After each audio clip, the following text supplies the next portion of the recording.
like to begin with a little bit of a personal note. When I was 6 or 7 years old, I remember looking at the globe with my father, and I asked him what was here, what was in Ukraine. And he said, there are very, very smart people there, very industrious people there, but you will never get to go. Because this was about 1978 or 1979.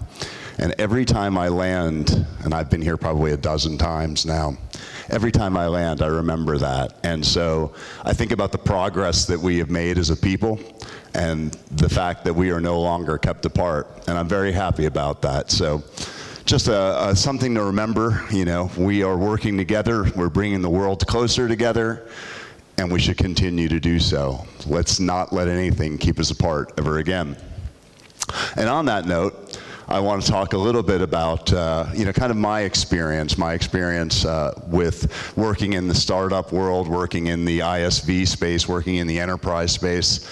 But I thought about this presentation a great deal, and I thought, what would be appropriate?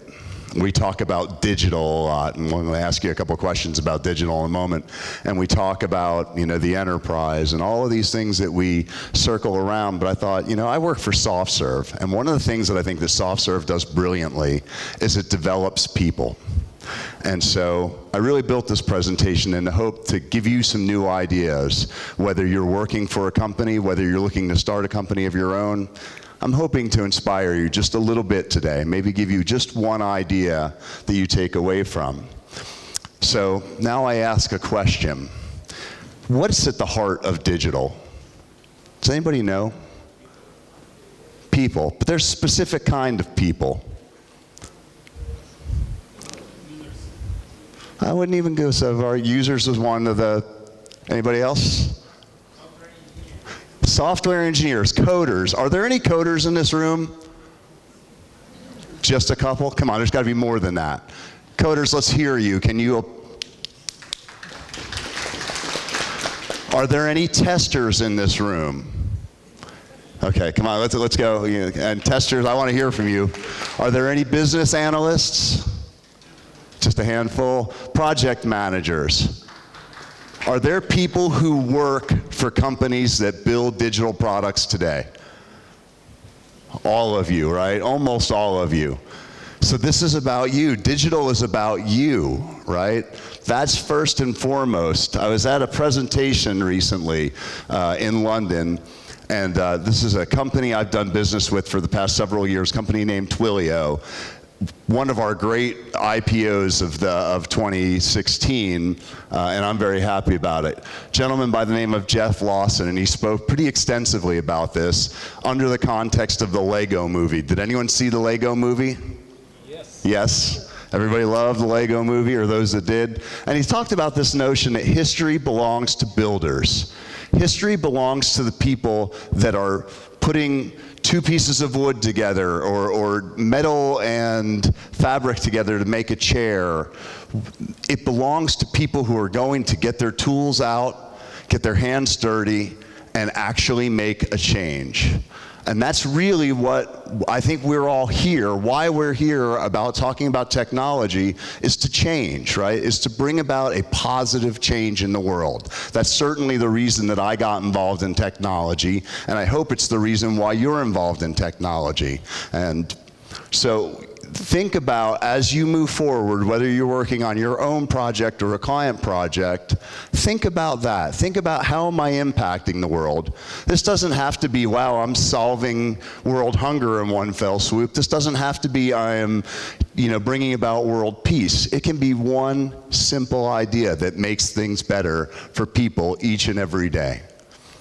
That's where we should be focused as technologists, right? As people who build, as builders, we should be working on improving the world. So I'll talk to you about a company that I thought that I was a part of, that from the very onset, and was very successful at what they did just prior to coming to SoftServe. We were a startup, right? The glorious startup in all of its trials and tribulations and all of its glory. What were we out to do? We were all travelers, right? We were people who loved to travel, who loved to be in different places around the world, and we ran into problems when we traveled. There were things that, we couldn't stay connected, we couldn't access the right kind of content, we couldn't do the things that we would do in our home country when we were elsewhere, and vice versa. People who came from other countries to the United States couldn't stay connected the way that they did. And so we said, if we had a solution that allowed people to stay connected, to interact with technology the way they normally would while they were away without fear of ugly roaming charges or data overages, wouldn't that be a better place for travelers? So we brought forth a product built on Android and mobile networks, and we built a whole bunch of software. And so who were we traveling or targeting, was these travelers, right? These huge, vast number of travelers that move each and every day, that have trouble staying connected to the things that they love each and every day. So this was our project. But we took a fundamentally different approach to this project, I think, than many companies do. And we talk about digital disruption, and we talk about this analogy of David and Goliath, right? Where the little guy overcomes the big guy. And certainly that does happen in a technology ecosystem, but that's not the only way to affect change. That way is highly problematic, it is prone to failure, and it is very expensive. There are some alternative strategies which I would put before all of you today. So we said, what if we built a product that was made to be embedded within an enterprise? So the enterprise, these large enterprises would sell it for us. Well, what kind of enterprise would touch travelers the way that we wanted to touch travelers? We thought, the rental car industry. When people come to the United States frequently, they rent a car. In fact, there are 2.2 million rental cars in the US alone. This generates $27 billion in revenue.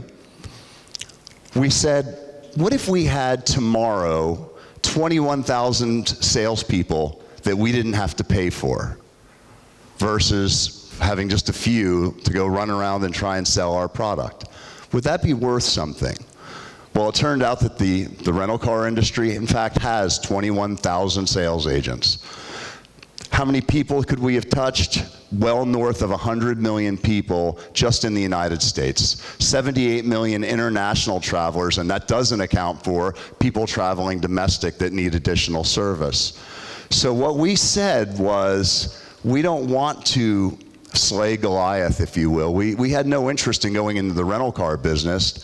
We had a product that was a natural fit to slide into the rental car business. And what we did was build partnerships with the rental car industry to sell our product. Now think about that as if for those of you that are involved in startups or other companies or other projects, that's powerful, because the moment that you get started, you've already got some really huge assets. That was a brilliant concept, and it was very successful.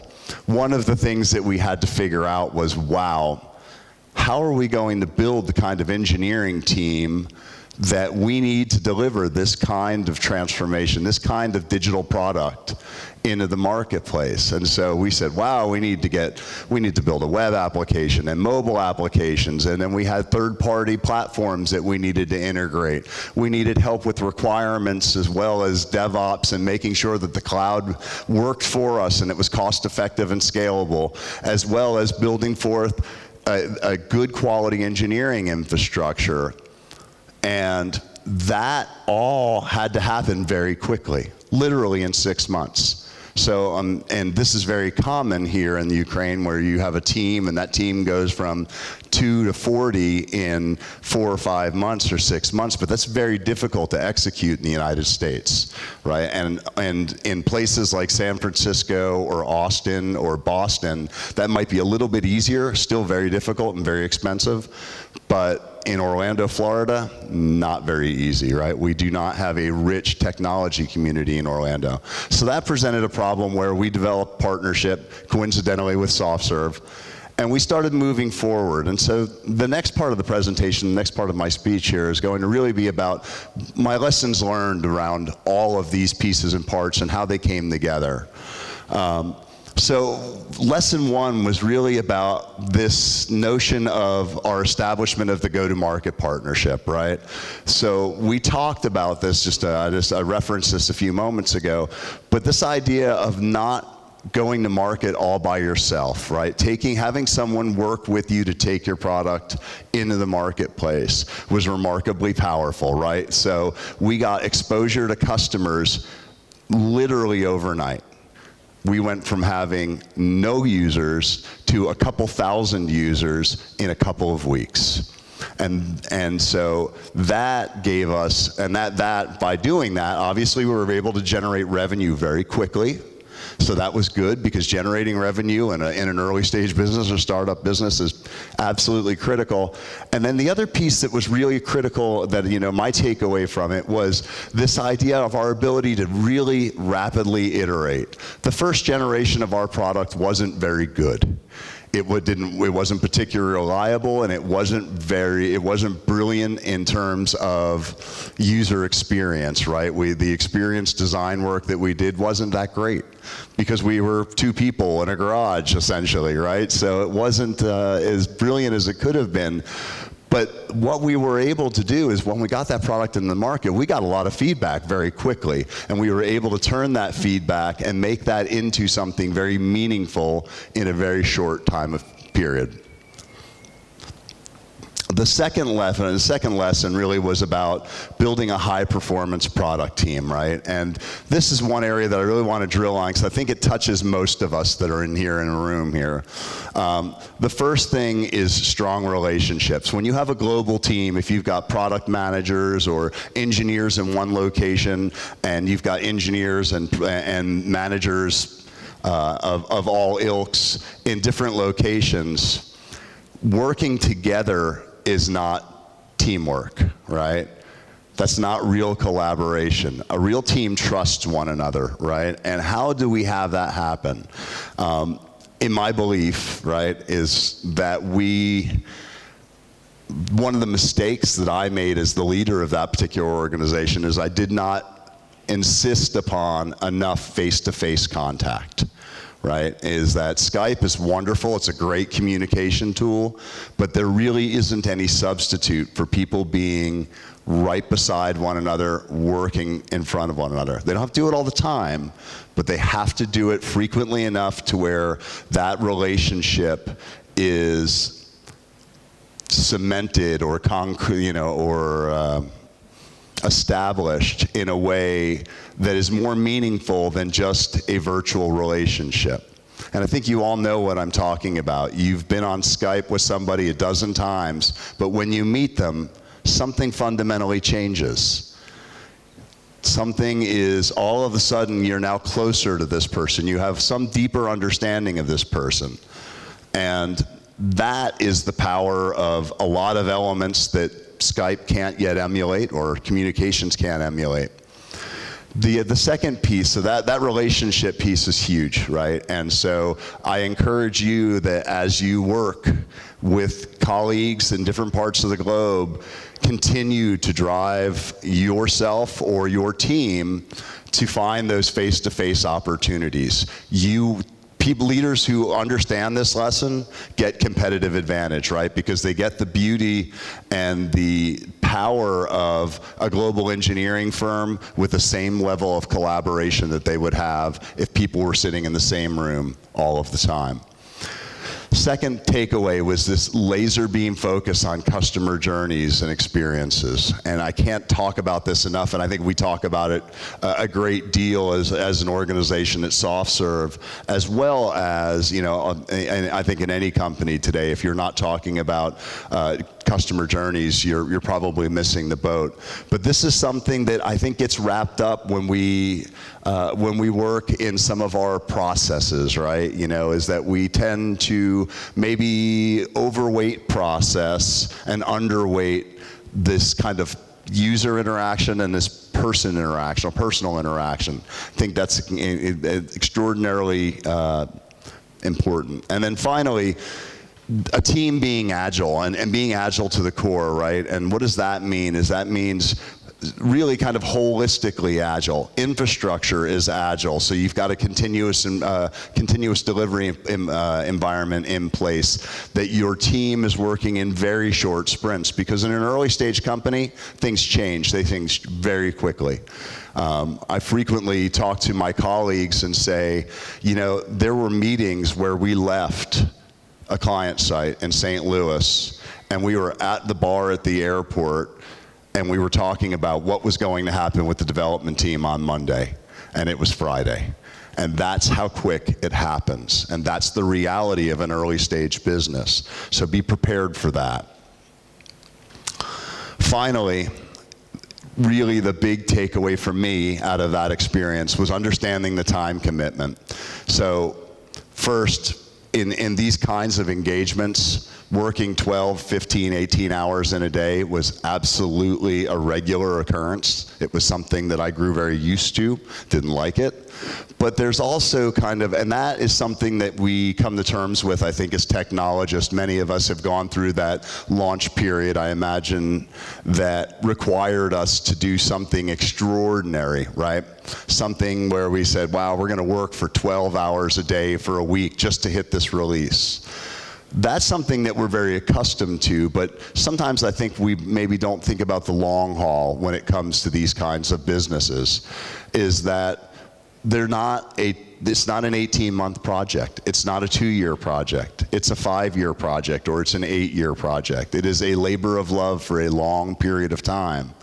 And that, if you're going to be part of a startup or an early stage business, is something that you really need to come to terms with. Because there aren't any quick exits, you know, there are very few of them, let's say it that way. And so when you are thinking about launching that product or building that technology, recognize you're gonna be there for a while. And your likelihood of success is definitely going to be challenged, right?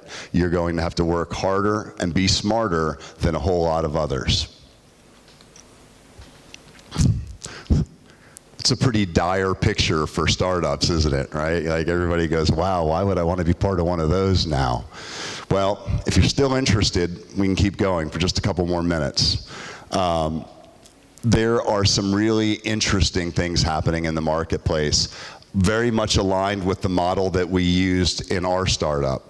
So in two categories in particular, fintech and healthcare, we're seeing the entrance of non-traditional players into the investment market, into the venture capital market, as well as the traditional venture capitals markets. And so what does that mean? That means that what we did at that startup that I worked at is replicable, right? Is that it can be done and it can be done again, and the ecosystem that is driving it is actually starting to flourish even faster. Our previous speaker talked about digital disruption and the rate of change.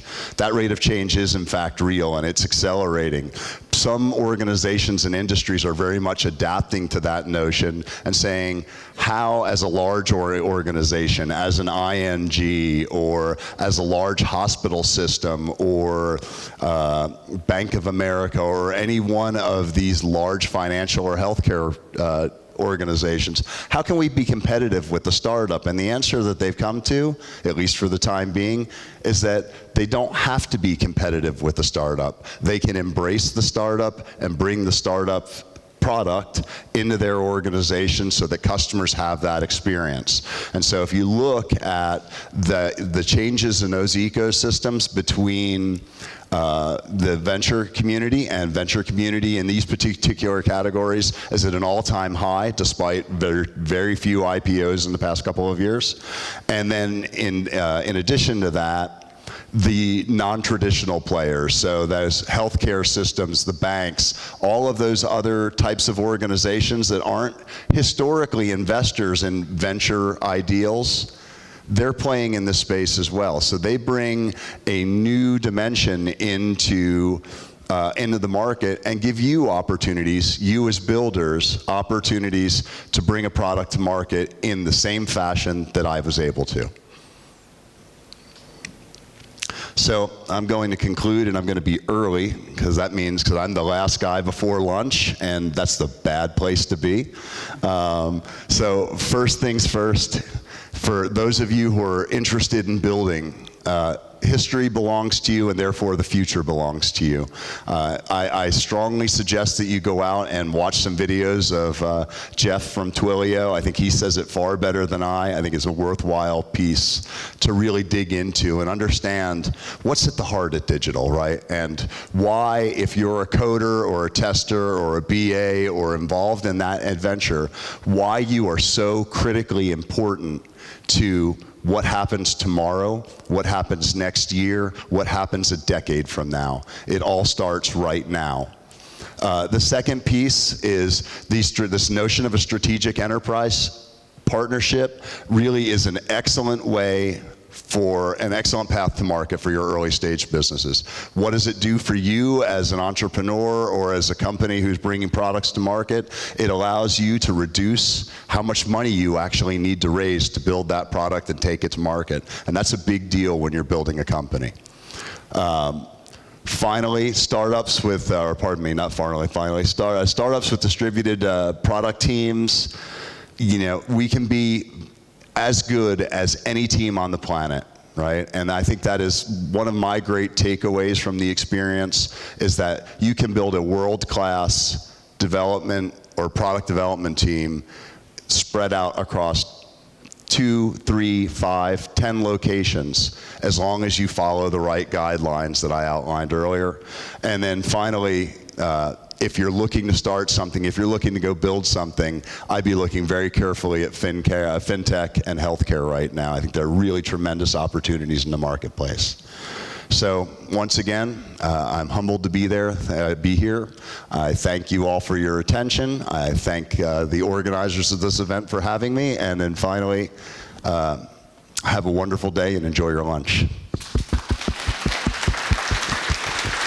Thank you, Chris. Thank you very much. We have some minutes before lunch for several questions. Okay, great. So I'll help you with microphone. Okay, great. Cool, actually. And I have a question, because you mentioned that the big value the big value for your startup gave the fact that you connected to very good partner, and this is actually like a dream fairy tale story for the startupper to get such partner. And my question is, how did you convince the partner to, because the partners you connected to were very big and enterprise, and you are a small startup just beginning. So what was the 3 top things to keep in mind to do the same? Sure. So it's a great question, right? How do you get there? How do you get that meeting? Obviously, the networking and, building relationships is core to that function. If you don't have them, find somebody who does and bring that together. I think there's really, the second one would be, is remove the risk for the partner. Pilots where you're doing a revenue share or some kind of free trial, these kinds of things are highly effective at getting people interested in saying, wait a minute, I don't have to pay anything for this. And if we benefit from it, then you benefit from it. And that's one of these kind of win-win negotiating tactics that I think is absolutely central to building a business. Thank you. I have no idea. If it comes back to me, I will absolutely shoot it out for you. Okay, I'll pass my. Можно задать по-русски, вы переведете? Можно. Да. And I will translate. That's my job here. Вопрос следующий. Когда идея стартапа, понятно, для разработчика она считается супер гениальной, и он не хочет впоследствии отдать там кучу плюшек, дивидендов в конце, как защитить свой бизнес, привлечь инвестора, но защитить свой бизнес. Но не дать ему денег. Нет, дать деньги, но в каком проценте. Понимаете, да? То есть, чтобы он дал денег, и ты ему дал денег, и ты еще прогадал. Okay. This seems like a long question. Okay, yeah. The question, great question. So the question was about if you're a startup or maybe developer or something like that, and you have a great idea, and really you're afraid of going to a big enterprise with a lot of money because they can just steal your idea. So how you can, on the one hand, to receive the support, but on the other hand, to secure your idea and your part in the company? Sure. So, first and foremost, and that is always a risk, and it's always a risk, period. If someone really wants to take something, they're going to. But in more cases than not, especially in today's climate, enterprises found, and I've had several discussions with a lot of large organizations, they're not really interested in stealing it because they don't have the bandwidth or the capacity to actually go and build something like this on their own. More frequently than not, their technology organizations have a backlog that is several months long. And so literally getting a new product out of them is very difficult. This is actually why I think there's a great opportunity in this model for startups, for companies that can very quickly and nimbly build product and insert that product into that portfolio. As far as the second part of the question, I think that's got something to do with Ukrainian law as far as, founders agreements and these kinds of things.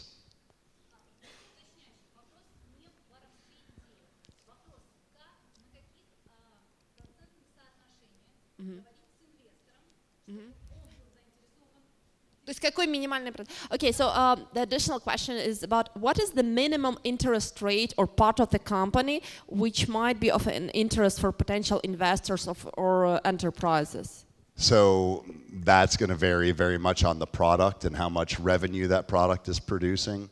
I've seen investors come in for 2%. I've seen them come in for 80%. It just depends upon the nature of the business. It's going to vary every time. But we are not talking about figures like half of a company or 50% of a company. We are talking about figures from 2 to 10%, something like that. That usually happens in rounds, right? And so what happens is that someone will invest in this notion of Series A, which is your first investment round, and then a Series B and Series C. And those numbers will change as the company evolves and the value of the company changes. So let's say 10% is okay, or 8 plus, and then 1%, and then 0%. Again, it's going to vary every They time. have an instruction. Every deal is different. I can't give, there's no algorithm for it. It is largely around, what is the company doing? What's the value of the idea? How much revenue is being produced? There's a lot of dynamics. I'm sure there are some very experienced people here in Lviv that can help you with that. And if you have an idea, if you're starting a business, find those people, make those people your friends, ask those people lots of questions. They're going to be critical to your success in building a business. Okay, make it, final one. I'm sorry, the level of? Idea, the scale of idea is like Facebook, but not like it. Vice versa. I mean the scale. So that the idea of startup is so great that it might be the next Facebook. Oh, well, when you have the growth curve of Facebook, then you have the negotiating power of Facebook. The investors don't really want to hear about what might be. They want to hear what you've done thus far. So go out and prove it is the moral of that story. Okay, maybe okay, here. Oh, great. Can you tell more about the structure or hierarchy of communication with outsourcing companies? So you have on your side product owners, designers, and on outsourcing side of SoftServe only technical team, or what's the ratio between like product owners, like top managers, and the outsourcing? So when we started, here was the ratio: me and a couple of developers. And as it grew, as we went to about 30, 35 here in Ukraine, I had a couple of product managers and a couple of engineers. So we were our team was largely here in Ukraine. When we conceived the business, That was in our plan. That was what me and the board members sat down and said, how are we going to do this? And offshore was how we wanted to do it. And if I could do it all again, I'd do it just the same way. I just have people coming to and from Ukraine just a bit more frequently. The product owners also were on the side of SoftServe. Yeah, and I'm glad you asked that question because it's a really salient point, and I want to make sure that we don't run in the lunch. People do not want to eat. Because I'm not going to get between people and lunch. That's really a bad practice. Ask you. You know, I'm glad you brought the question up because it's a really important one, and it's one of the things that I see on our teams. Across all of us, where we can all improve is really tuning in, whether you're a product owner or not. I would say the one advantage that centralized teams have is that they know the customer journey more intimately, right? Is that because they typically live it, right? If they're a team based in the US and they use Uber every day, right? Or they use Uber regularly, so they know what that customer journey looks like. This is one area where I would say to each of you who's involved with a client project is study that company's business and its competitors and its customers feverishly, right? So go after knowing it as well as anybody can know it. And I know it's more difficult because you don't have necessarily the direct opportunities, but it's worth it in the end. You will be a more meaningful contributor to the project or to building your product at the end of that. So really take that time to understand what you're working on. Does that make sense? Okay, so what I propose, Chris, can I kindly ask you to stay for 5 minutes more here near this stage after we finish, just because I see that some more people want to ask questions. And sure. On the other hand, I think that there is a great lunch there, and there will be quiz now, and we need to eat. And let's thank you, our presenter, for a great speech. Thank you.